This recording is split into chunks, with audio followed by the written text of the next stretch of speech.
அனைவரும் அமர்வோம். திருப்பலி முன்னுரை.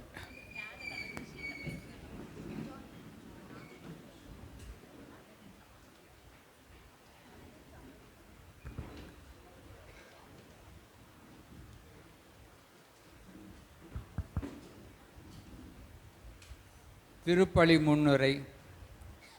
பிறர் நம்மை விட உயர்ந்தவர் என எண்ணுகிறவர் பெரியவரே என்ற சிந்தனையோடு ஆண்டின் பொதுக்காலம் 26ஆம் ஞாயிறை சிறப்பிக்க வந்திருக்கும் உங்கள் அனைவரையும் அன்போடு வரவேற்கிறோம்.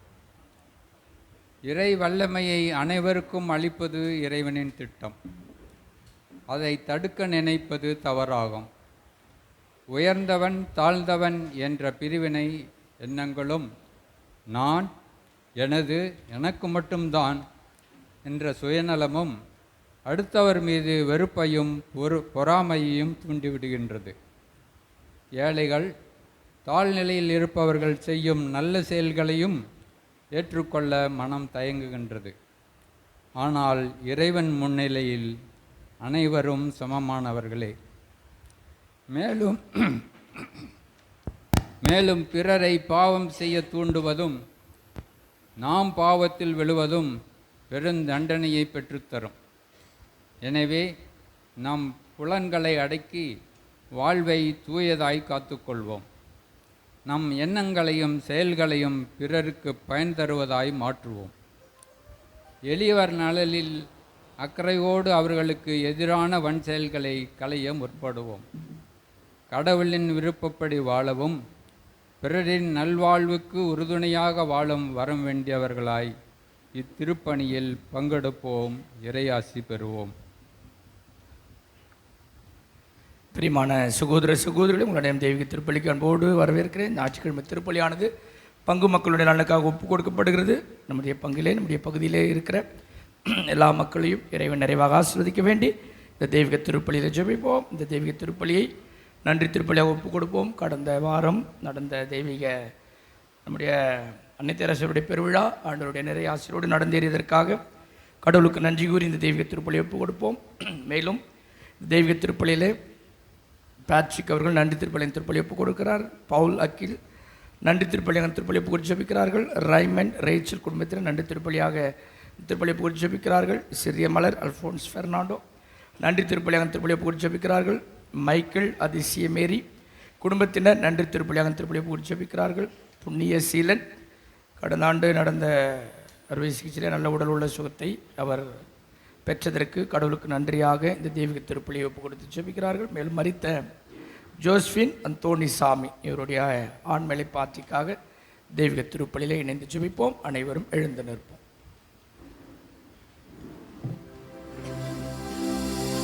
தந்தை மகன் தூய ஆவியானவர் பெயராலே நம் ஆண்டவராகிய இயேசு கிறிஸ்துவின் அருளும் கடவுளின் அன்பும் தூய ஆவியானவர் நட்புறவும் உங்கள் அனைவரோடும் இருப்பதாக.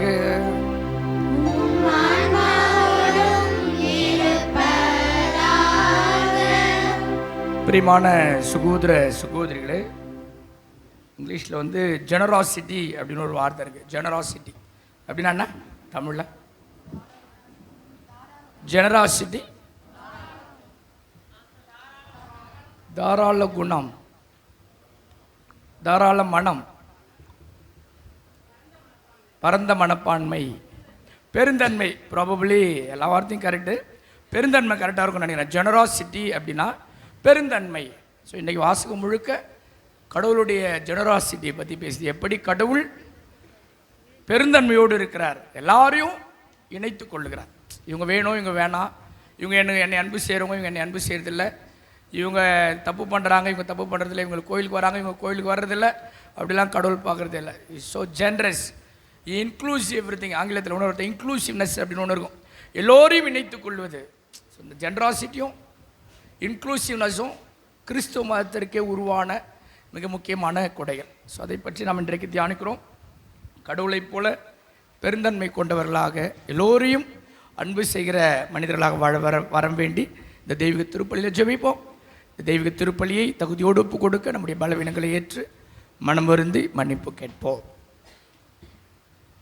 எல்லாம் வல்ல இறைவனிடமும்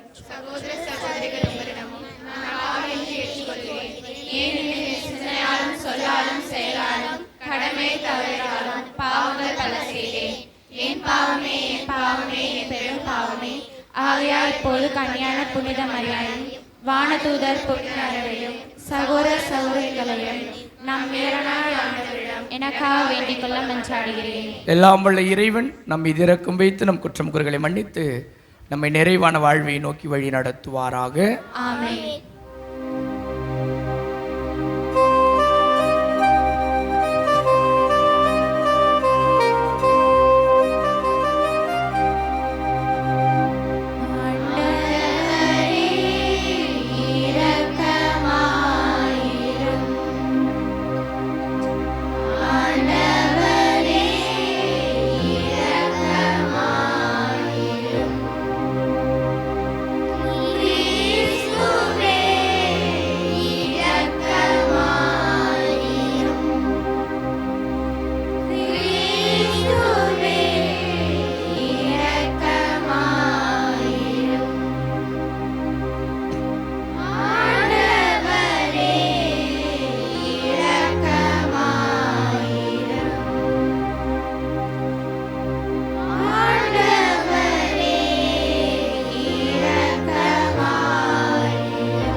மன்றாடுவோமாக. இறைவா, உம்மையும் பிறரையும் அன்பு செய்வதில் திருச்சட்டத்தின் எல்லா கட்டளைகளும் அடங்க செய்தீரே. உம் கட்டளைகளை கடைபிடிக்கும் நாங்கள் முடிவில்லா வாழ்வுக்கு வந்து சேர தகுதி பெற எங்களுக்கு அருள்வீராக. உம்மோடு இணைந்து ஆட்சி செய்கின்ற எங்கள் ஆண்டவராகிய கிறிஸ்து வழியாக உம்மை மன்றாடுகின்றோம்.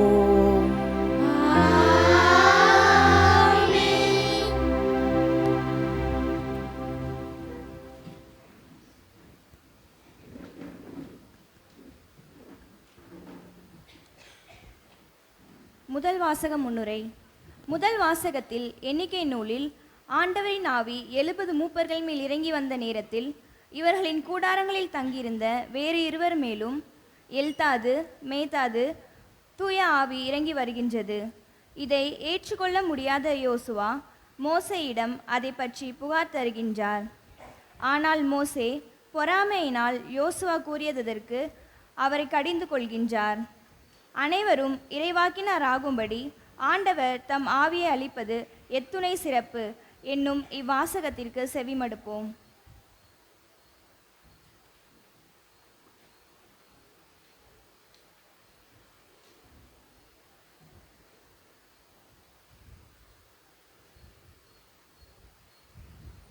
முதல் வாசகம். அனைவருமே இறைவாக்கினர் ஆகும்படி ஆண்டவர் அவர்களுக்கு தம் ஆவியை அளிப்பது எத்துணை சிறப்பு. எண்ணிக்கை நூலிலிருந்து வாசகம். அந்நாள்களில் ஆண்டவர் மேகத்தில் இறங்கி வந்து மோசையோடு பேசினார். அவரில் இருந்த ஆவியில் கொஞ்சம் எடுத்து 70 மூப்பருக்கு அளித்தார். ஆவி அவர்கள் மேல் இறங்கவே அவர்கள் இறைவாக்கு உரைத்தனர். அதன் பின்னர் அவர்கள் அப்படி செய்யவில்லை. 2 மனிதர் பாளையத்திலேயே தங்கிவிட்டனர். ஒருவன் பெயர் எல்தாது, மற்றவன் பெயர் மேதாது. அவர்கள் மீதும் ஆவி இறங்கியது. பதிவு செய்யப்பட்டவர்களில் இவர்களும் உண்டு. ஆனால் அவர்கள் கூடாரத்திற்கு சென்றிருக்கவில்லை. ஆகவே அவர்கள் பாளையத்திலேயே இறைவாக்கு உரைத்தனர். ஓர் இளைஞன் ஓடி வந்து மோசையிடம், எல்தாதும் மேதாதும் பாளையத்தில் இறைவாக்கு உரைக்கின்றனர் என்று சொன்னான். உடனே தேர்ந்தெடுக்கப்பட்டவரில் ஒருவரும் மோசையின் ஊழியரும் நூனின் மைந்தருமான யோசுவா, மோசே, என் தலைவரே, அவர்களை தடுத்து நிறுத்தும் என்றார். ஆனால் மோசே அவர்களிடம், என்னை முன்னிட்டு நீ பொறாமைப்படுகிறாயா? ஆண்டவரின் மக்கள் அனைவருமே இறைவாக்கினராகும்படி ஆண்டவர் அவர்களுக்கு தம் ஆவியை அளிப்பது எத்துணை சிறப்பு என்றார். பின் மோசேயும் இஸ்ரேலின் மூப்பரும் பாளையத்துக்கு திரும்பினர். இது ஆண்டவர் வழங்கும் அருள்வாக்கு. இறைவா உமக்கு நன்றி.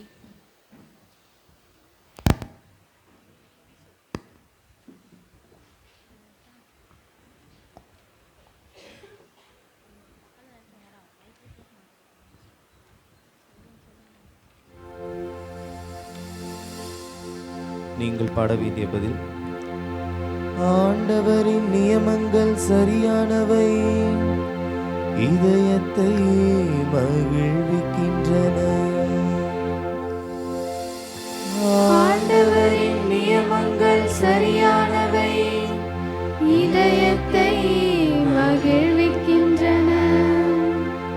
ஆண்டவரின் திருச்சட்டம் நிறைவானது, அது புத்துயிர் அளிக்கின்றது. ஆண்டவரின் ஒழுங்குமுறை நம்பத்தக்கது, எளியவருக்கு அது ஞானம் அளிக்கின்றது. ஆண்டவரின் நியமங்கள் சரியானவை,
சரியானவை இதயத்தை மகிழ்விக்கின்றன. ஆணவமிக்கோரிடமிருந்து உம்மடியானை காத்தருளும். அவர்கள் என் நாட்டி படைக்காதிருக்கட்டும். அப்பொழுது நான் மாசற்றிருப்பேன், பெரும் பிழை எதையும் செய்யாதிருப்பேன். ஆண்டவரின் நியமங்கள் சரியானவை இதயத்தை மகிழ்விக்கின்றன.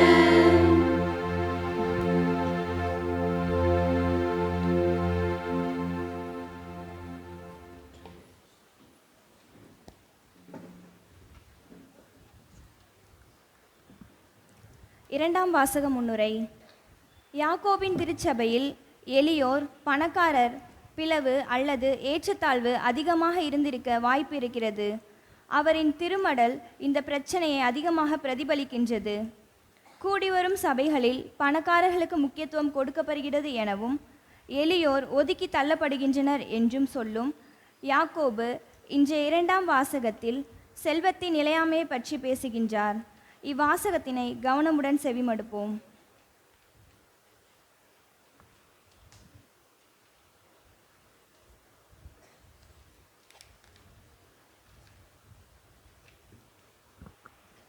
இரண்டாம் வாசகம். உங்கள் செல்வம் மக்கிப் போயிற்று. திருத்தூதர் யாக்கோபு எழுதிய திருமுகத்திலிருந்து வாசகம். இறை திருவார்த்தைகள் 5 முதல் 14 வரை. 5:1 முதல் 6 முடிய. செல்வர்களே, சற்று கேளுங்கள். உங்களுக்கு வரப்போகும் இழிநிலையை நினைத்து அலறி அழுங்கள். உங்கள் செல்வம் மக்கிப் போயிற்று. உங்கள் ஆடைகள் பூச்சிகளினால் அரிக்கப்பட்டு விட்டன. உங்கள் பொன்னும் வெள்ளியும் துருப்பிடித்து விட்டன. அந்த துருவே உங்களுக்கு எதிர் சான்றாக இருக்கும். அது நெருப்பு போல உங்கள் சதையை அழித்துவிடும். இந்த இறுதி நாட்களில் செல்வத்தை குவித்து வைக்கிறீர்களே, உங்கள் வயலின் அறுவடை செய்த வேலையாள்களுக்குரிய கூலியை பிடித்து கொண்டீர்கள். அது கூக்குரல் இடுகிறது. அறுவடை செய்தவர்களின் கூக்குரல் படைகளின் ஆண்டவருடைய செவிக்கு எட்டியுள்ளது. இவ்வுலகில் ஆடம்பரமாகவும் இன்பமாகவும் வாழ்ந்தீர்கள். கொல்லப்படும் நாளுக்காக உங்கள் உள்ளங்களை கொழுக்க வைத்தீர்கள். நேர்மையானவரை குற்றவாளி என தீர்ப்பளித்து கொலை செய்தீர்கள். ஆனால் அவர் உங்களை எதிர்த்து நிற்கவில்லை. இது ஆண்டவர் வழங்கும் அருள்வாக்கு. இறைவா உமக்கு நன்றி.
ஆண்டவர் உங்களோடு இருப்பாராக.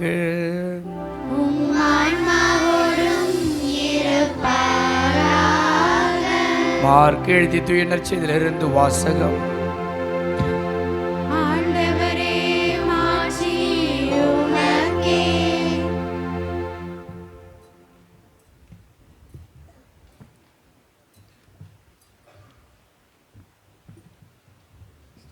மார்க் நற்செய்தி அதிகாரம் 9 இறை வசனங்கள் 38 48 முடிய.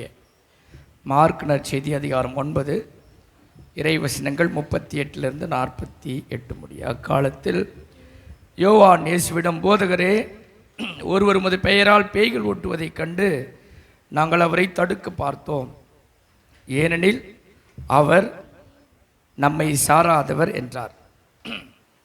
அதற்கு இயேசு கூறியது, தடுக்க வேண்டாம், ஏனெனில் என் பெயரால் வல்ல செயல் புரிபவர் அவ்வளவு எளிதாக என்னை குறித்து இகழ்ந்து பேச மாட்டார். ஏனெனில் தமக்கு எதிராக இராதவர் தம் சார்பாக இருக்கிறார். நீங்கள் கிறிஸ்துவை சார்ந்தவர்கள் என்பதால் உங்களுக்கு ஒரு கிண்ணம் தண்ணீர் கொடுப்பவர் கை மாறு பெறாமல் போகார் என உறுதியாக உங்களுக்கு சொல்லுகிறேன். என் மீது நம்பிக்கை கொண்டுள்ள சிறியோருள் எவரையாவது பாவத்தில் விழ செய்வோருடைய கழுத்தில் ஒரு எந்திரக்கல்லை கட்டி கடல் தள்ளிவிடுவதே அவர்களுக்கு நல்லது. உங்கள் கை உங்களை பாவத்தில் விழ செய்தால் அதை வெட்டிவிடுங்கள். நீங்கள் இரு கையுடையவராய் அணையாத நெருப்புக்குள் நரகத்திற்கு தள்ளப்படுவதை விட கை ஊனமுற்றவராய் நிலை வாழ்வில் புகுவது உங்களுக்கு நல்லது. உங்கள் கால் உங்களை பாவத்தில் விழச் செய்தால் அதை விட்டுவிடுங்கள். நீங்கள் இரு காலுடையவராய் நரகத்தில் தள்ளப்படுவதை விட ஊனமுற்றவராய் வாழ்வுக்குள் புகுவது உங்களுக்கு நல்லது. உங்கள் கண் உங்களை பாவத்தில் விழ செய்தால் அதை பிடுங்கி எறிந்து விடுங்கள். நீங்கள் இரு கண்ணுடையவராய் நரகத்தில் தள்ளப்படுவதை விட ஒற்றை கண்ணராய் இறையாட்சிக்குள் உட்படுவது உங்களுக்கு நல்லது. நரகத்திலோ அவர்களை தின்னும் புழு சாகாது, நெருப்பும் அவியாது என்றுரைத்தார். ஆண்டவரின் அருள்வாக்கு.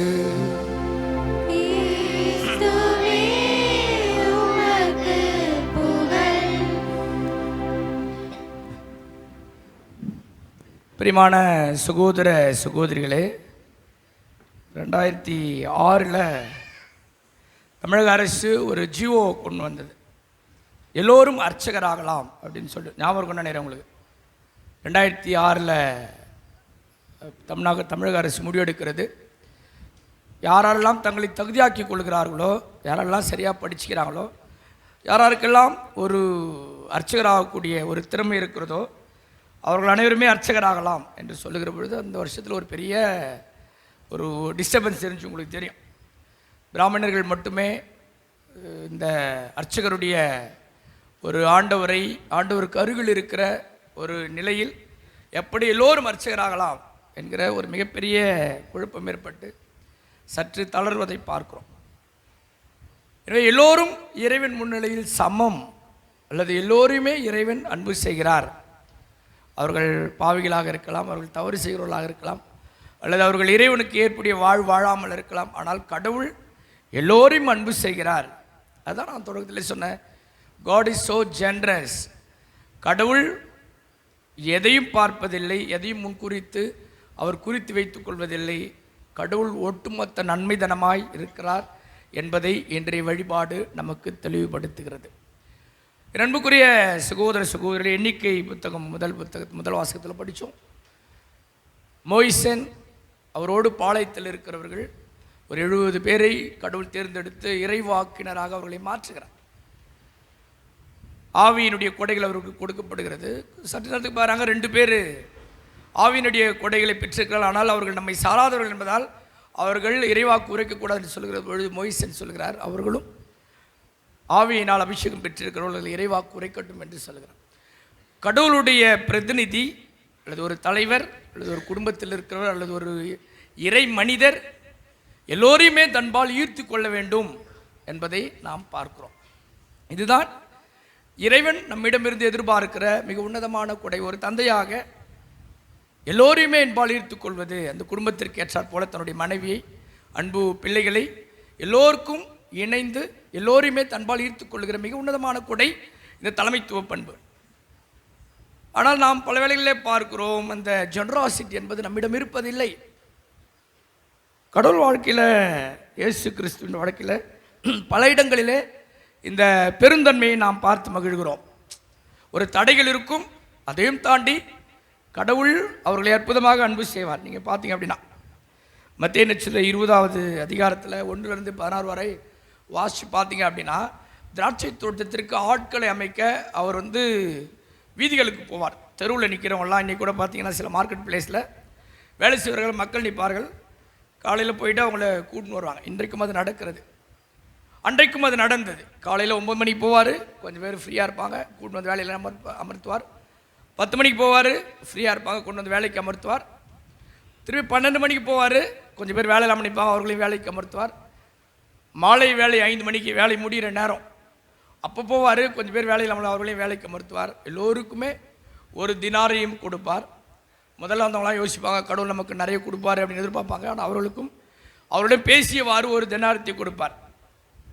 அப்போ அவங்க கேட்பாங்க, எங்களையும் அவர்களையும் சமமாக்கி விட்டுருக்கீங்களே அப்படின்னு சொல்லும் பொழுது கடவுள் அந்த வார்த்தையில் நீங்கள் படித்து பாருங்கள், நான் தாராளமாக நல்லவனாக இருப்பதில் உங்களுக்கு என்ன பொறாமை, நீங்கள் ஏன் பொறாமப்படுறீங்க, உங்களிடம் பேசப்பட்டது ஒரு தினாரையும் அதை கொடுத்து விட்டேன், லேட்டாக வந்து உங்களுக்கு எவ்வளவு கொடுக்க வேண்டும் என்பது என்னுடைய விருப்பம். ஸோ அங்கே வந்து கடவுளுடைய பெருந்தன்மை, கடவுளை ஜெனராசிட்டி நம்ம அங்கே பார்க்குறோம். அங்கு அதை அவர் செய்வதற்கு வாய்ப்பில்லை. காலையில் 10 மணிக்கு வந்தவங்களையும் சாயங்காலம் 5 மணிக்கு வந்தவங்களையும் ஒரே மாதிரி ஈக்குவலாக ட்ரீட் பண்ணுறாரு என்கிற ஒரு வேறுபாடுகள் வெளிப்படையாக தோன்றினாலும் கடவுளுடைய பெருந்தன்மை அங்கே வெளிப்படுவதை பார்க்கிறோம். 500 ரூபா வாங்கினாதான் ஒரு குடும்பத்தை ஒரு நாளைக்கு சரி செய்ய முடியும், உணவு உண்ண முடியும் என்கிற மனநிலை இருக்கிற பொழுது அவர்கள் 5 மணிக்கு வந்தாலும் சரி, 4 மணிக்கு வந்தாலும் சரி, அவர்களுக்கு 500 ரூபாய் கொடுக்க வேண்டும் என்பதிலே கடவுள் மிகுந்த கவனத்தோடு இருந்தார். அதைத்தான் நாம் பார்க்கிறோம். கடவுள் வந்து எல்லோரையுமே தன்பால் ஈர்த்து கொள்கிறார். இன்றைக்கு கூட நற்செய்தியில் பார்க்கிறோம், நம்மை சாராதவர்கள் இருக்கிறார்கள் என்று சொல்கிறார். இந்த நம்மை சாராதவர்கள் என்ற வார்த்தை நிறைய மாதிரி இறையியலாளர்கள் எக்ஸ்பிளைன் பண்ணுறாங்க. நம்மை சாராதவர்கள் எதில் ஒன்றா இருக்கலாம், மொழியில் இருக்கலாம், சாதியில் இருக்கலாம், பொருளாதார வளர்ச்சியில் இருக்கலாம், மொழியில் இருக்கலாம். இதெல்லாம் நம்மை சாராதவர்கள். சில நம்ம சொல்கிறோம்ல, அவங்க நம்மை சாராதவர்கள் என்று சொல்கிற பொழுது பல பின்னணிகள் இருக்கலாம். ஆனால் கடவுள் சொல்கிறாரு, நமக்கு எதிராக இல்லாதவர் நம் சார்பாக இருக்கிறார். கடவுள் வந்து தன்னுடைய ஒட்டுமொத்தமான அன்பை வெளிப்படுத்துவதை நாம் அங்கே பார்க்கிறோம். தொடர்ந்து மத்தேயு நற்செய்தியில் 2வது அதிகாரம் 13 to 17 வரை வாசிங்க அப்படின்னா, வரி தண்டுபவர்களோடும் பாவிகளோடும் கடவுள் விருந்து உண்ணுகிறார். யூத சமூகத்திலே வரி தண்டுபவர்கள் பாவிகளாக கருதப்பட்டார்கள், புறவினத்து மக்களாக கருதப்பட்டார்கள். இயேசு ஒரு புதிய நிறைவை, ஒரு புதிய வழியை மேற்கொள்ளுகிறார். அவர்களெல்லாம் நம்மை சாராதவர்கள் என்பதுதான் யூதர்களுடைய மனநிலை. அவர்களுக்கெல்லாம் மீட்பு இல்லை, அவங்களுக்கெல்லாம் கடவுள் இல்லை, நாங்கள் தான் ஆபிரகாமின் வழி மரபினர், நாங்கள் தான் தேர்ந்து கொண்ட மக்கள், எங்களுக்கு தான் மீட்பு இருக்கு, மெசியா வந்தால் எங்களுக்காகத்தான் வருவார். இந்த நம்மை சாராதவர்கள் என்பதிலே யூதர்கள் மிக பொருட்டாக இருந்தார்கள். அவர்கள் நம்மை சாராதவர்கள். கடவுள் அவர்களோடு அமர்ந்து விருந்து உண்ணுவதை பார்க்கிறோம். இதான் வந்து ஒரு மிகப்பெரிய அற்புதமான இறைவனுடைய ஒரு மிகப்பெரிய பெருந்தன்மை என்று பார்க்கிறோம். இதைத்தான் இன்றைக்கு நீங்கள் நான் பெற்றுக்கொள்ள அழைக்கப்படுகிறோம். 2வது வாசகம் யாக்கோபு புத்தகத்திலிருந்து வாசிக்கிறோம். உங்களுக்கு தெரியும், ஏழைகளை உங்களோடு இணைத்து கொள்ள வேண்டும் என்கிற மிக அற்புதமான ஒரு கருத்தை யாக்கோபு இன்றைக்கு தன்னுடைய 2வது வாசகத்தில் இன்றைக்கு நாம் வாசித்தோம். இந்த ஜெனராசிட்டி, அதுதான் நான் திருப்பி பேச விரும்புகிறேன். அதான் திருப்பி நீங்களும் நானும் உணர்ந்து கொள்ள வேண்டும். குடும்பத்தில் மாமியார், மருமகள், கணவன், மனைவி, பிள்ளைகள் இருக்கிறோம். எப்படி நம்மளுடைய ஜெனராசிட்டியை காட்டுறது? இன்றைக்கு நாம் அதைத்தான் எப்படி I can be generous towards my family. என் குடும்பத்தில் முதல்ல எல்லாமே குடும்பத்தில் தான் தொடங்கணும். பெரிய அளவில் நம்ம சமூகத்தில் சமத்துவம் உருவாகணும், சமூகத்தில் வந்து எல்லாரையும் அன்பு செய்யணும், அப்படி நாம் பேசுவதை சற்று குறைத்து கொண்டு குடும்பத்தில் எப்படி ஜென்ரஸாக இருப்பது? மாமியார் மருமகள் இருக்கிறீங்க, எல்லா சூழலிலும் வேண்டாம் என்கிற மனநிலை இல்லை. எப்பொழுதாவது ஒரு நிலை தவறு செய்கிற பொழுது அவர்களை மன்னிக்கிற மனநிலை இன்றைக்கு நமக்கு வருவதில்லை. அந்த மேரேஜ் வகுப்பு எடுக்கும்போது சொல்கிறது, இப்போது நம்ம ஆஃபீஸ்க்கு கொஞ்சம் லேட்டாக போனீங்கன்னு வச்சிங்களேன், ஒரு 5 minutes ஆஃபீஸ்க்கு லேட்டாக போகிறீங்க, என்ன பண்ணுவீங்க? ஒரு ஆஃபீஸ்க்கு 5 நிமிஷம் லேட்டாக போகிறீங்க, 10 நிமிஷம், என்ன பண்ணுவீங்க? நேராக போயிடுவீங்களா? போய் மேனேஜரை பார்த்து, சாரி சார், நெக்ஸ்ட் டைம் நான் ரிப்பீட் பண்ண மாட்டேன் சார் அப்படின்னு சொல்லு. அவர் சரிப்பா போப்பான்வார். திருப்பி 10 மணிக்கு டீ குடிக்கிற டைமில் பார்த்தீங்கன்னா கூட சில டைமில் நம்மளுக்கு தோணும், சார் சாரி சார், அடுத்த முறை தப்பு பண்ண மாட்டேன் சார், சீக்கிரம் வந்துடுறேன் சார், ஏன்னா சம்பளத்தில் கை வச்சுருவாருன்ற ஒரு பயம்.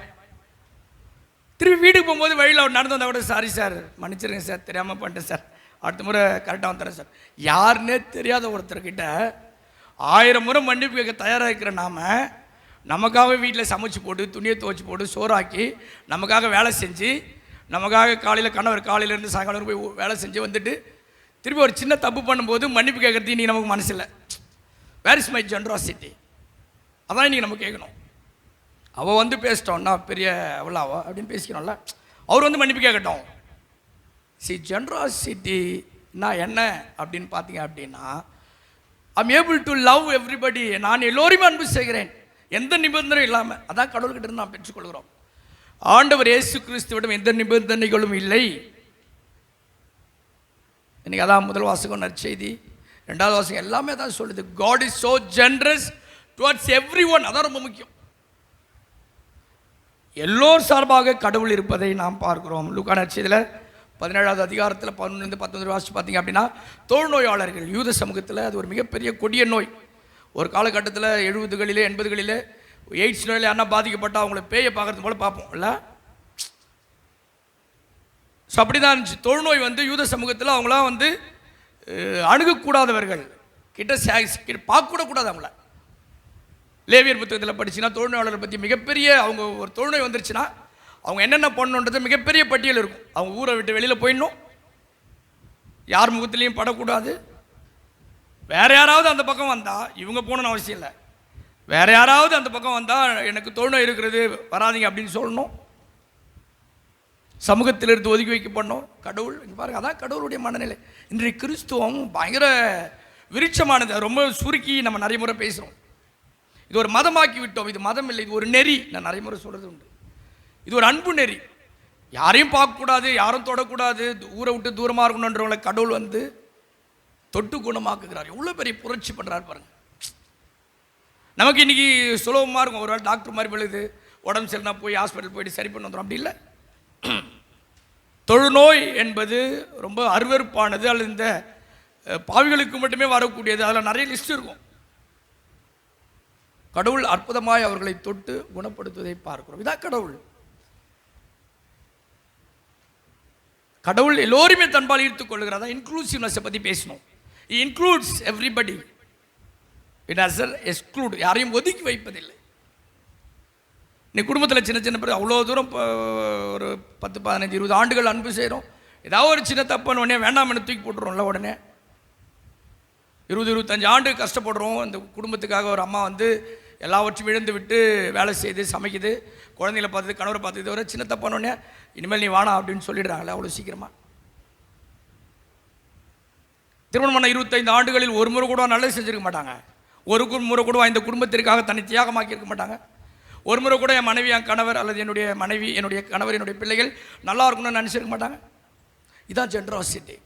ஒரு தவறு செய்கிற பொழுது அதை பின்னோக்கி பார்த்து அதை மன்னித்து அவர்களை தொடர்ந்து அன்பு செய்வது. கடவுள் தான் செய்கிறார்.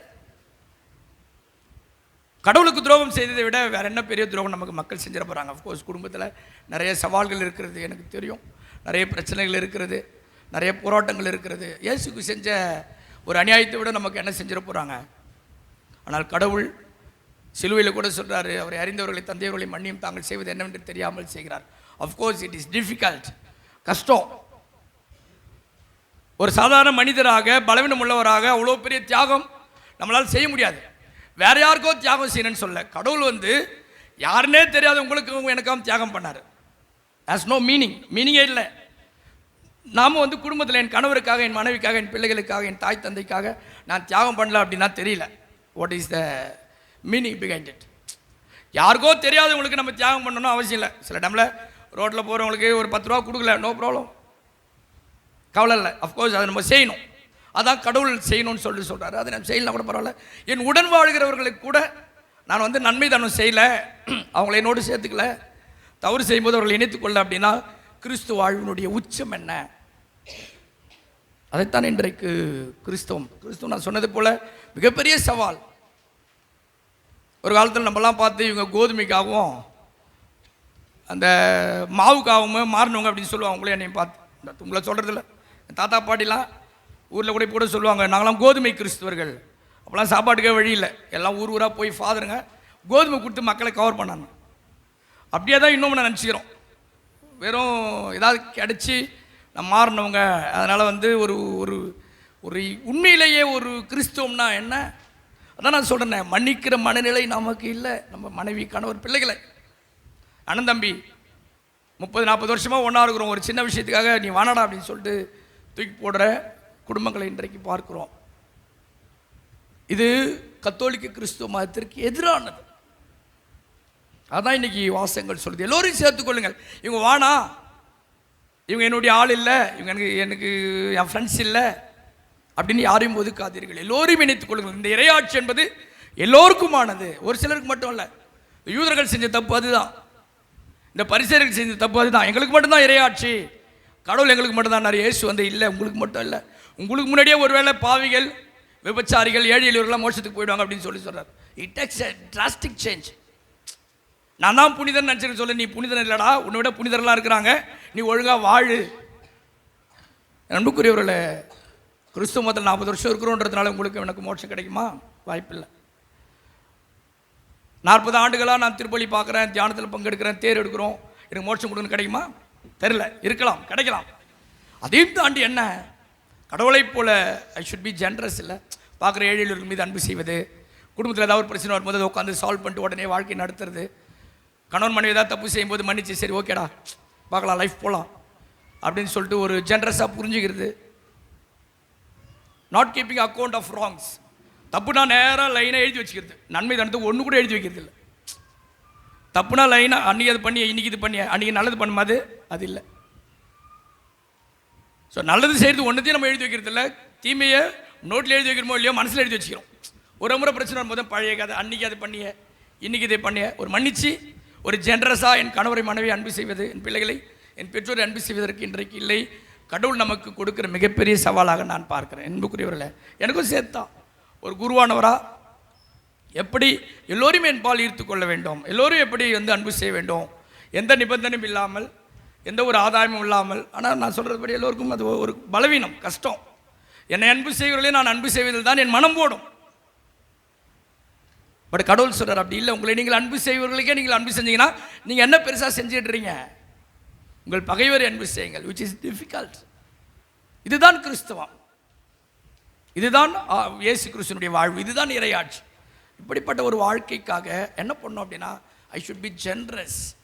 நடக்கிற காரியங்களில் அதைவிட மிக பெரிதாக புரிந்து கொள்ளுகிற மனநிலை எனக்கு வருகிற பொழுது எல்லோருமே என்பால் ஈர்த்து கொண்டு இறைவனுக்குரிய இறையாட்சியினால் வாழ முடியும். இது ஒரு மிகப்பெரிய சவால். சவாலை வாழ்வதற்கு இறைவனுடைய ஆற்றல் நமக்கு வேண்டும். அப்படிப்பட்ட ஆற்றலையும் அருளையும் வேண்டி இந்த தெய்வீக திருப்பலியிலே ஜெபிப்போம்.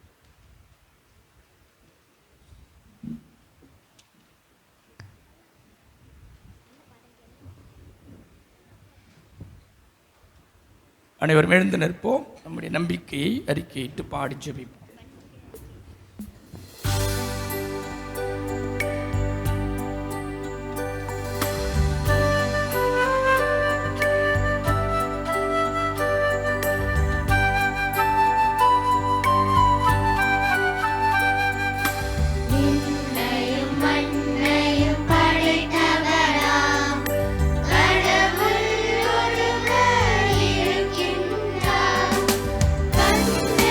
மகன்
பிரியமான சகோதர சகோதரிகளே, எங்கே இருவர் மூவர் என் பெயரிலே கூடி ஜெபிக்கிறீர்களோ அவர்கள் மத்தியில் நான் இருக்கிறேன் என்று கடவுள் நமக்கு வாக்குறுதி அளித்திருக்கிறார். ஒரே குடும்பமாக இணைந்திருக்கிறோம். நம்முடைய தேவைகளை மன்றாட்டுகளை பக்தியோடு ஆண்டவருடைய பாதத்திலே சமர்ப்பித்து ஜெபிப்போம். நீங்கள் பாட வேண்டியது ஆண்டவரே எங்கள் மன்றாட்டை தயவாய் கேட்டருளும்.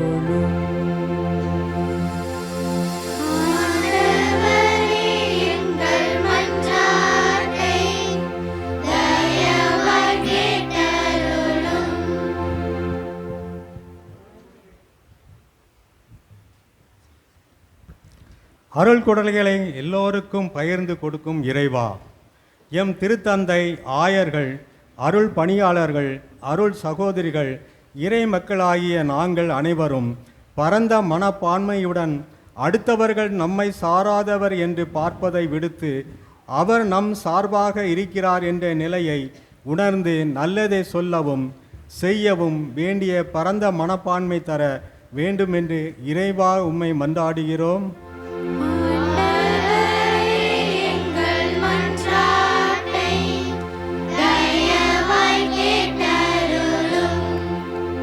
தியாகத்தின் ஊற்றே எம் இறைவா, எம் நாட்டு தலைவர்கள் தன்னலம் பாராமல் மக்களின் நல்வாழ்வினை கண்முன் கொண்டு சிறப்பான நலத்திட்டங்கள் மூலம் மக்களின் வாழ்வு வளமடைய முயற்சிக்க வேண்டுமென்று இறைவா உம்மை மன்றாடுகிறோம்.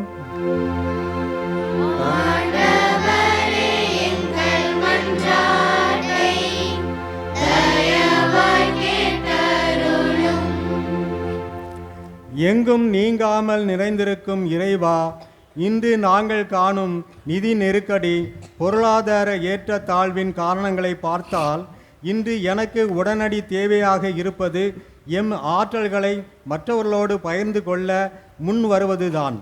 அப்படி பகிர்ந்து கொள்வது எம் ஆற்றலை அதிகரிக்கிறது என்பதை உணர்ந்து செயல்பட தர வேண்டி இறைவா உம்மை மன்றாடுகிறோம்.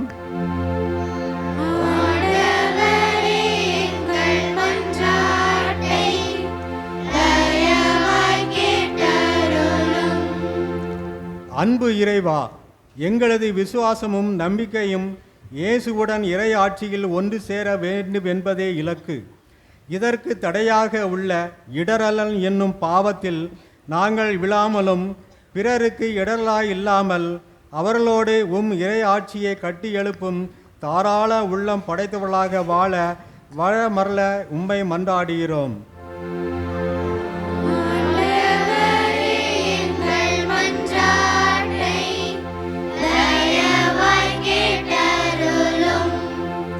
நம்பிக்கையின் புகலிடமே எம் இறைவா, எங்கள் அன்னை திரேசா ஆலயத்தின் அருகாமையில் இருக்கும் நிலத்தை ஆலயத்திற்காக நாங்கள் அனைவரும் இணைந்து வாங்க அருள் புரிய வேண்டும் என்று இறைவா உம்மை மன்றாடுகிறோம்.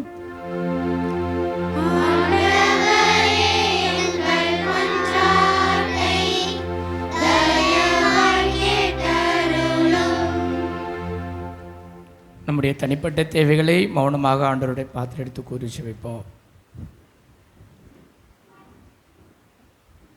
எங்களை பாதுகாத்து பராமரித்தவர்கள் தாயும் தந்தையுமாக இறைவா, இந்த நாளுக்காய் நன்றி செலுத்துகிறோம். எங்களுடைய தேவைகளுடைய கரங்களை ஒப்பு கொடுத்து ஜெபிக்கிறோம். ஆண்டவரே, உம்மிடமிருந்த அந்த பெருந்தன்மை எங்களுடைய வாழ்விலும் இருந்து எல்லோரையுமே அன்பு செய்கிற, எல்லோரையும் மன்னித்து ஏற்றுக்கொள்ளுகிற, எல்லோரையுமே இணைத்து கொள்ளுகிற மிக அற்புதமான கொடையை எங்களுக்கு தருணமாக ஜெபிக்கிறோம். குடும்பங்களில் நிறைய சமாதானமும் அன்பும் மகிழ்ச்சியும் நிலவு வேண்டுமாய் மன்றாடுகிறோம். வாலிப பிள்ளைகள் நல்ல எதிர்காலமும் வாழ்க்கை துணை வேலை வாய்ப்பும் பிள்ளைகளுக்கு கிடைக்கணுமா ஜெபிக்கிறோம். படிக்கிற பிள்ளைகள் கல்வியிலும் அறிவிலும் ஞானத்திலும் தெய்வ பயத்திலும் சிறந்த விளங்க உதவி பண்ணுவோம் என்று ஆடுகிறோம். நம்ம ஆட்டுக்களை எல்லாம் ஆண்டவராகிய கிறிஸ்து வழியாக நம்மை பார்த்து என்று ஆடுகின்றோம்.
சகோதர சகோதரிகள், அன்பு தம்பி தங்கைகளே, என்னுடைய உங்களுடையமான இந்த தெய்வ திருப்பலி இறைவனுக்கு ஏற்றதாக முடிச்சு வையுங்கள்.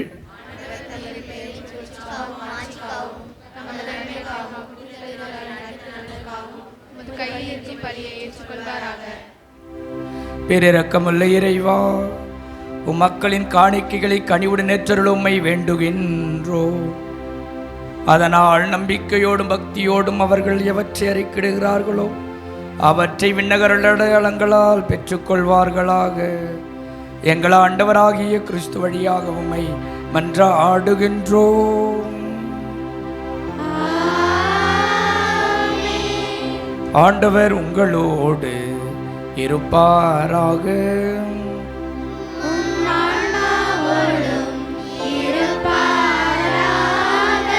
இதயங்களை மேலே எழுப்புங்கள்.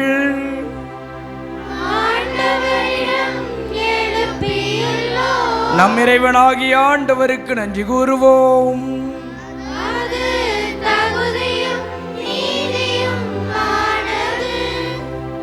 ஆண்டவரே, தூயவரான தந்தையே, தாயே, என்றுமுள்ள எல்லாம் வல்ல இறைவா, என்னாலும் எவ்விடத்திலும் நாங்கள் உமக்கு நன்றி செலுத்துவது மெய்யாகவே தகுதியும் நீதியும் ஆகும். எங்கள் கடமையும் மீட்புக்குரிய செயலுமாகும். ஏனெனில் பாவப்பழியால் வெகு தொலைவில் அகன்றிருந்தும் பிள்ளைகளை மது திருமகனின் இரத்தத்தால் தூய ஆவியாரின் வல்லமையாலும் உம்மோடு மீண்டும் ஒன்றிணைக்க திருவுளமானீர். இவ்வாறு மக்கள் மூவர் கடவுளாகி ஒன்றிப்பில் ஒருங்கிணைக்கப்பட்டு கிறிஸ்துவின் உடலாலும் தூய ஆவியாராலும் வாழ்கின்றனர். திரு அவையாக அது திகழ்ந்து இதனால் பல வகையில் வெளிப்படும் உண்மை ஞானத்தை பெறுகின்றது. ஆகவே வானகத் தூதர் அனைவரோடு நாங்களும் சேர்ந்து உமக்கு புகழ்ச்சி பண்ணி செய்து முடிவின்றி பாடுவதாவது:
பிரியமான சகோதர சகோதரிகளே, ஆண்டவர் மத்தியில் எழுந்தள்ளி வர இருக்கிறார். பக்தியோடு நம்மையும் குடும்பங்களையும் ஒப்பு கொடுப்போம். குறிப்பாக பெருந்தன்மையோடு நாம் வாழ்கிறோமா? குடும்பத்தில் தவறுகள் நடக்கிற பொழுது பெருந்தன்மையோடு மன்னித்து அனைவரையுமே ஏற்றுக்கொள்கிற மனநிலை எனக்கு இருக்கிறதா என்பதையெல்லாம் சிந்திப்போம். ஆண்டவருடைய பலிப்பீடத்தில் நம்மை ஒப்பு கொடுப்போம். இந்த நற்கருணை மன்றாட்டோடு நம்ம குடும்பங்களையும் ஒப்பு கொடுத்து ஆண்டவருடைய நிறைய ஆசிரை பெற்றுக்கொள்வோம். ஆண்டவரே, மெய்யாகவே தூயவர், தூய்மை அனைத்திற்கு முற்று. ஆகவே நம்முடைய ஆவியை பொழுதி காணிக்கைகளை தூய்மைப்படுத்துமை வேண்டுகிறோம். இவ்வாறு எங்கள் ஆண்டவர் இயேசு கிறிஸ்துவின் உடலும் இரத்தமுமாக இவை எங்களுக்கு மார்வனவாக. அவர் பாடுபட உளம் கணிந்து தம்மை கையளித்த போது அப்பத்தை எடுத்து நன்றி செலுத்தி அதை பிட்டு தம் சீடருக்கு அளித்து இயேசு கூறியதாவது: அனைவரும் இதிலிருந்து பெற்று உண்ணுங்கள், ஏனெனில் இது உங்களுக்காக கையளிக்கப்படும் என் உடல்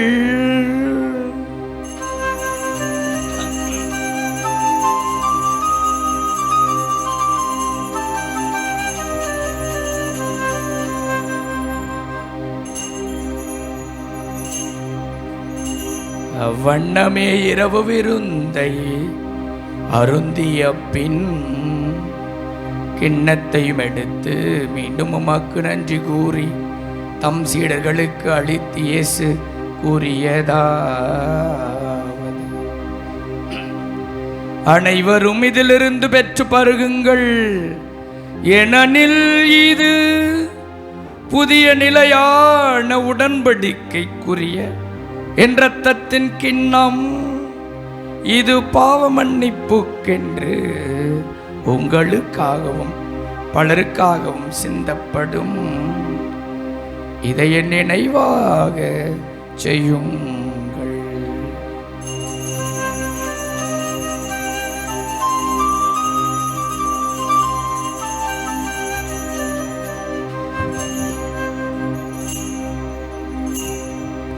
நம்பிக்கையின் மறைபொருள்.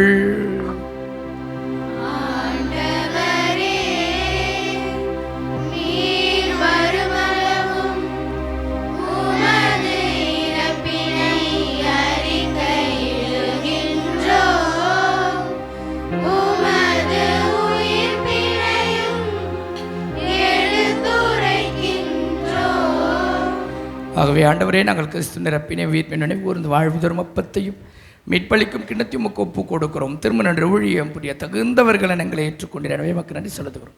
மேலும் கிறிஸ்தின் உடலில் ரத்தத்தில் பங்களும் எங்களை தூயாவியார் ஒன்று சேர்க்க வேண்டும் நம்மை தாழ்மையிடம் என்று ஆடுகிறோம். ஆண்டவரே, உலகெங்கும் பரவியிருக்கும் திருவை நினைவு கூர்ந்துடன் எங்கள் திருத்தந்தை பிரான்சிஸ், எங்கள் அன்பு ஆய நீதிநாதன், எல்லா திருநாயனரோடும் திருவை அன்பில் நிறைவேறச் செய்தோம். மேலும் உயிர்த்தல் மீது நோக்குடன் கொள்ளும் எங்கள் சகோதர சகோதரிகளும் இறந்தோர் அனைவரையும் இரக்கத்துடன் நினைவு கூர்ந்தும் இந்த திருமுகலினுடைய ஏற்றுள் எங்கள் அனைவரும் மீது இரக்கமாயிரும். கடவுளின் கன்னித்தாயான புனித மரியா, அன்பு கணவரான புனித யோசேப்பு, புனித திருத்துதர்கள், இவ்வுலகில் முகுந்தராய் இருந்தவர் ஆகிய புனிதர் அனைவருடனும் நாங்கள் நிலைவாழ்ப்பம் கொள் தகுதி பெற்று திருமண இயேசு கிறிஸ்து வழியாக உம்மை புகழ்ந்தேத்தும் வரமரல் உம்மை வென்றாடுகின்றோம். இவர் வழியாக இவரோடு இவரே எல்லாம் வல்ல இறைவனாகிய தந்தையே, தூய ஆவியாரின் ஒன்றிப்பில் எல்லா புகழும் ஆட்சியும் என்றென்றும் உமக்கு உரியதே.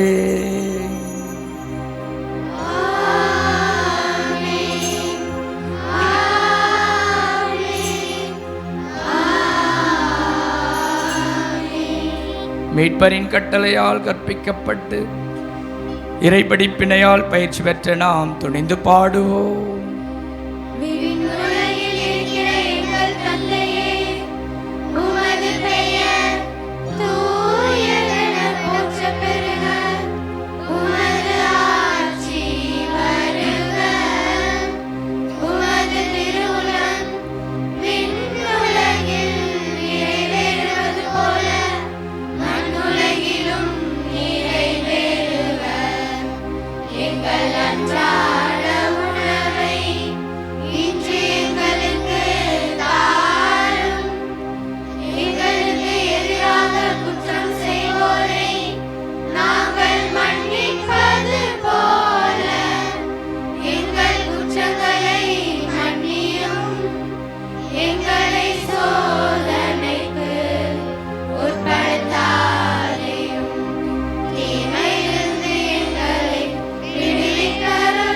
ஆண்டவரே, தீமை அனைத்திலிருந்தும் எங்களை விடுவித்து எங்கள் வாழ்நாளில் அமைதியை கனிவுடன் அருள உம்மை மன்றாடுகின்றோம். ஒரு பேரிரக்கத்தின் உதவியால் நாங்கள் பாவத்திலிருந்து எப்பொழுதும் விடுதலை பெற்று யாதொரு கலக்கமுமின்றி நலமாயிருப்போமாக. நாங்கள் எது நோக்கி இருக்கும் பேரின்பத்திற்காகவும் மீட்பராக இயேசு கிறிஸ்து வருகைக்காகவும் காத்திருக்கின்றோம்.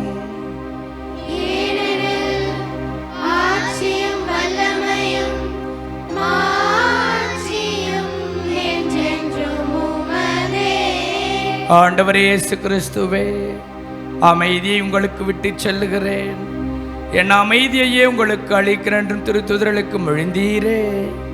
எங்கள் பாவங்களை பாராமல் உமது திரு அவை நம்பிக்கை கண்ணோக்கி உமது திருவுளத்திற்கு ஏற்பதற்கு அமைதியும் ஒற்றுமையும் அளித்தருள்வீராக. என்றென்றும் வாழ்ந்து ஆட்சி செய்கின்றவர் நீரே.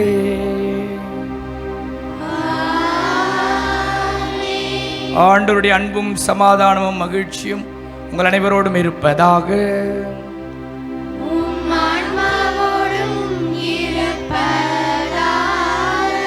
ஆண்டவருடைய அன்பையும் சமாதானத்தையும் ஒருவர் மற்றவரோடு பகிர்ந்து கொள்வோம்.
இதோ இறைவனின் செம்மறி இயேசு கிறிஸ்து எல்லோரையுமே அன்பு செய்த ஆண்டவர் இன்றைக்கு உணவாக வருகிறார்.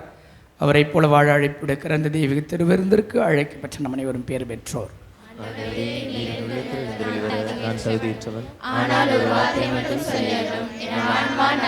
கிறிஸ்துவின் திருவுடன் திறத்தன்மை காத்து நிலை வாழ்வளிப்பதாக.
என்னுடல் கூட எரிந்தாலும் உன்னாமம் நான் சொல்ல வேண்டும்.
தெரேசாவிடம் மன்றாட்டு. இரக்கத்தின் அன்னையே, அன்னை தெரேசாவே, ஆதரவற்றோர்களின் தாயே, எளியோரின் அடைக்கலமே, துயதுருவோரின் ஆறுதலே, அனாதை குழந்தைகளின் ஆதரவே, உம்மை தேடுபவர்களின் துயர் துடைக்கும் அன்னையே, எங்கள் மேல் மனமிறங்கும். எங்கள் துன்பத் துயரங்கள், வேதனை சோதனைகள், தேவைகள் அனைத்தும் நீர் அறிந்திருக்கிறீர். உன் தாயன்பில் நம்பிக்கை வைத்து உம்மை நாடி வரும் எங்கள் அனைவரின் உடல் உள்ளம் நலம் பெற உதவி புரியும். எம் தேவைகளை கடைக்கண் நோக்கும்.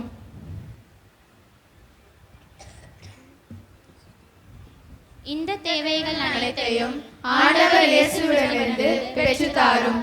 மேலும் எங்களை அன்னை மரியாவின் பராமரிப்பில் வைத்து பாதுகாத்தருளும் தாயே. ஆமென்.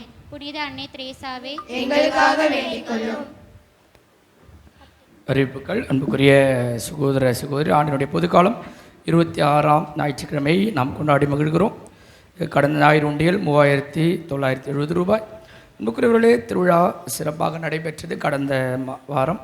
எனவே ஏற்கனவே எல்லோருக்கும் நன்றி கூறேன். மீண்டுமாக இந்த அருமையான வேளையிலே அன்னை தெரேசாவினுடைய பெருவிழா சிறப்பாக அமைய உதவி புரிந்த எல்லா நல்ல உள்ளங்களுக்கும் என்னுடைய மனமார்ந்த நன்றிகளையும் வாழ்த்தும் தெரிவித்துக் கொள்கிறேன்.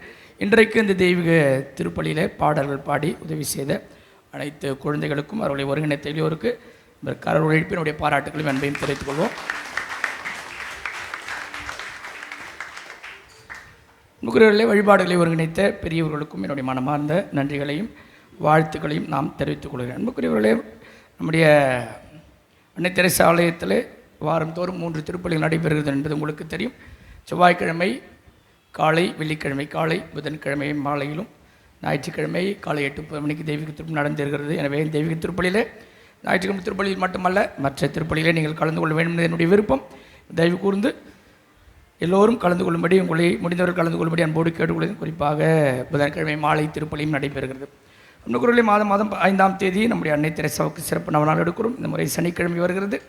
மாலை 6 மணிக்கு திருஜெபமாலையும், அதைத் தொடர்ந்து தெய்வீக திருப்பலியும், நற்கருணை ஆராதனையும், அன்பின் விருந்தும் வழங்கப்படும். எனவே கலந்து கொண்டு இறை ஆசிரியை பெற உங்களை அன்போடு அழைக்கிறேன். அன்புக்குரியவர்களே, நம்முடைய திருவிழாவுக்கான வரவு செலவுகள் அனைத்தும் நம்முடைய ஆலய அறிவிப்பு பலகையிலே போடப்பட்டிருக்கிறது. பார்த்து கொள்ளுங்கள். சந்தேகங்கள் இருப்பின் என்னை அணுகும்படி உங்களை அன்போடு கேட்டுக்கொள்கிறேன். அன்புக்குரியவர்களே, நம்முடைய அன்னை தெரேசா அன்பிய கூட்டமானது இன்றைக்கு நடைபெறுகிறது. திரு பாலன் ரெஜிட்டா இவருடைய இல்லத்தில் நடைபெறுகிறது. அதற்குரிய விலாசங்களை உங்களுடைய அன்பிய வாட்ஸ்அப்பில் பகிர்வார்கள். எனவே தயவு கூர்ந்து அன்பியங்களிலே பங்கெடுத்து ஒருவர் இன்னும் அதிகமாக புரிந்து கொள்ள உங்களை அன்போடு அழைக்கிறேன். பாட்டெலாம் நல்லா இருந்துச்சா? ஒரே பாட்டெலாம் பாடி தும்சம் பண்ணுறாங்க. இதான் மறைமுகமாக நம் குழந்தைகளை ஆலயத்துக்கு வரதுனால, நான் ஏற்கனவே சொன்னேன், ஆலயத்துக்கு வரதுனால வாட் இஸ் த பெனிஃபிட். நாளைக்கு கிளாஸில் கேள்வி கேட்டால் அவன் தான் முதல்ல எந்திரிச்சு பதில் சொல்லுவான். ஸோ இந்த தலைமைத்துவ பண்பு, தைரியமாக எல்லாத்தையும் ஃபேஸ் பண்ணுறது, ஈவன் குடும்பத்தில் கூட ஒரு பிரச்சனை வருதுன்னா அதை தைரியமாக பார்த்துக்கிறது, அதில் பங்கெடுப்பது எல்லாமே நீங்கள் இப்படிப்பட்ட ஒரு நிகழ்வுகளில் கலந்து கொள்ள தான். தைரியமாக 2 லைன் பாடுறாங்க உங்களுக்கு முன்னின் வந்துன்றதே பெரிய விஷயம். எல்லோருக்கும் கஷ்டமானது. ஸோ அதனால் குழந்தைகளை ஒருங்கிணைக்கிற வழிநடத்துகிற அன்பு இளையோருக்கு நன்றி. தொடர்ந்து இப்படிப்பட்ட நிகழ்வுகளை பங்கெடுக்கும் உங்களை அன்போடு நான் கேட்டுக்கொள்கிறேன். அன்புக்குரியவர்களே, 13ஆம் தேதி அடுத்த மாதம் அக்டோபர் மாதம் நம்முடைய இளையோருக்கான சிறப்பு வரை நாள் கருத்தரங்கை நம்முடைய பங்கு ஆலயத்திலே ஏற்பாடு செய்கிறோம். இளையோர் மட்டுமல்ல, 12ஆம் வகுப்பு முடித்து திருமணத்துக்காக தயாரித்து கொண்டிருக்கிற எல்லா பிள்ளைகளும் அது கலந்து கொள்ள வேண்டும். ஏன்னா ஒரு சர்டிஃபிகேட் கொடுக்குறோம். மேரேஜுக்கு நீங்கள் கூட்டு வரும்போது அந்த சர்டிஃபிகேட்டை நான் கேட்பேன். என் பிள்ளை கல்யாணம் பண்ணி கூட்டு வருவீங்களா? அப்போ கூட்டு வரும்போது நான் ஒரு அரை நாள் செமினார் வச்சுன்னு வந்தீங்களான்னு கேட்பேன். அப்போ மூஞ்சி அப்படி திருப்பின்னு போனேன். திருவிழா தயவு கூர்ந்து வருடத்திற்கு ஒரு முறை இப்படிப்பட்ட ஒரு செமினார் ஆர்கனைஸ் பண்ணுறோம். பிள்ளைகளுக்கு வெளியிலிருந்து அருட்தந்தையர்கள் வருகிறார்கள். எனவே தயவு கூர்ந்து பிள்ளைகளை நீங்கள் உற்சாகப்படுத்தும் அன்போடு கேளுங்கள். இளையோர் கூட இல்லைன்னா பரவாயில்ல, ஃபாதர் என் பையன் யூத் குரூப் பிள்ளையர் இல்லை பரவாயில்ல, அது ரெகுலராக நடக்கிற மீட்டிங். இப்படி வருடத்திற்கு ஒரு முறை நாம் எல்லா இளையோரையும் அங்கு இணைக்கிறோம். அப்படியாக வருகிற 13ஆம் தேதி அரை நாள் கருத்தரங்கு அவளுக்கு மதிய உணவு வழங்கப்படும். அன்றை நடக்கிற தெய்வீக திருப்பலியை இளையோர் சிறப்பிப்பார்கள். எனவே தயவு கூர்ந்து உங்களுடைய இளையோரை ஒருங்கிணைக்கும்படி அனுப்பி வைக்கும்படி அன்போடு கேட்டுக்கொள்கிறேன். அனைவரும் இறுதி ஜெபத்திற்காக எழுந்து நிற்போம். நன்றி கூறி மன்றாடுவோமாக. ஆண்டவரே, விண்ணக மறை நிகழ்வு எங்கள் மனதையும் உடலையும் சீர்படுத்துவதாக. தங்கள் கிறிஸ்துவின் இறப்பை அறிவிப்பதால் அவருடன் இணைந்து அவருடைய மாட்சியில் பங்கேற்பாளராக இருப்போமாக. எங்கள் ஆண்டவராகிய கிறிஸ்து வழியாக உம்மை மன்றாடுகின்றோம். ஆண்டவர் உங்களோடு இருப்பாராக.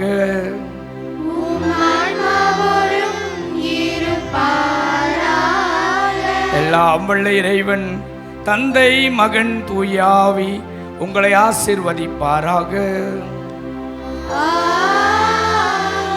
இறையன்பிலும் பிறரன்பிலும் வாழ சென்று வாருங்கள். திருப்பலி நிறைவடைந்தது.